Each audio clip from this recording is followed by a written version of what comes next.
प्रणाम दोस्तों। आज हम बात कर रहे हैं कि परमात्मा को कैसे याद करें। तो परमात्मा को याद करने की कोई डेफिनेशन नहीं है, कोई क्राइटेरिया नहीं है।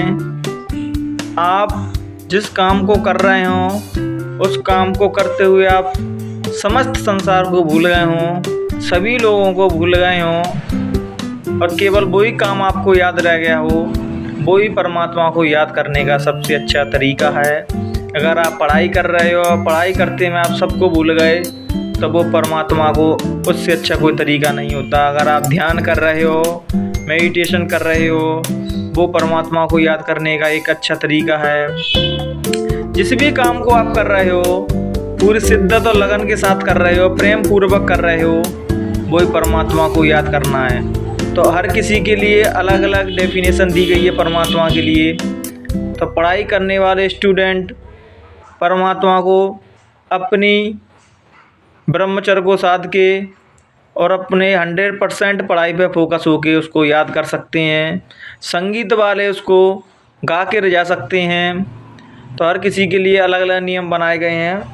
तो मैं आज आपको एक बहुत अच्छी मोटिवेशनल वीडियो बताने जा रहा हूँ कि परमात्मा को कैसे याद करें। तो एक बादशाह थे, तो जंगल में वो शिकार खेलने गए थे। तो शिकार खेलते खेलते उनकी नमाज का टाइम हो गया था। तो वहीं वो चटाई बिछा के नमाज पढ़ने लगे और खुदा की इबादत करने लगे। तो वहाँ से एक युवती भागते हुई आई और राजा साहब में धक्का दे के बादशाह में और निकल गई। तो बादशाह कहते हैं, कैसे लोग हैं कि मैं खुदा को याद कर रहा हूँ और इसको मैं दिखाई नहीं देता, जो धक्का दे के चली गई। तो जब वो युवती लौट के आई, उससे पूछा गया था कि मैं खुदा की इबादत कर रहा था, नमाज पढ़ रहा था और तुमने मुझको देखा नहीं। तो उन्होंने कहा कि आप खुदा की कैसी इबादत कर रहे हो कि आपको मेरा धक्का महसूस हो गया। जब खुदा की इबादत या परमात्मा की भक्ति कर रहा हूँ तो हम पूरे संसार को और जगत को भूल के उसको याद करते हैं। कि वो कहने लगी कि मैं तो अपने प्रेमी से मिलने गई थी और पूरे संसार को, पूरे जगत को भूल गई कि कौन क्या कर रहा है, और आप तो उस मालिक की, उस खुदा की इबादत कर रहे हैं, तो आपको जो छोटी छोटी चीज़ें कैसे याद रहें। तो हम उस मालिक को, परमपिता परमात्मा को, उस खुदा को याद करें तो संसारी समस्त चीज़ें भूल के याद करें।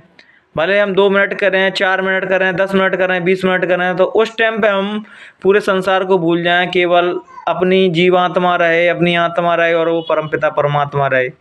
यही सबसे उसको अच्छा याद करने का तरीका है और हर किसी के लिए अलग अलग डेफिनेशन दी गई है उसको याद करने की।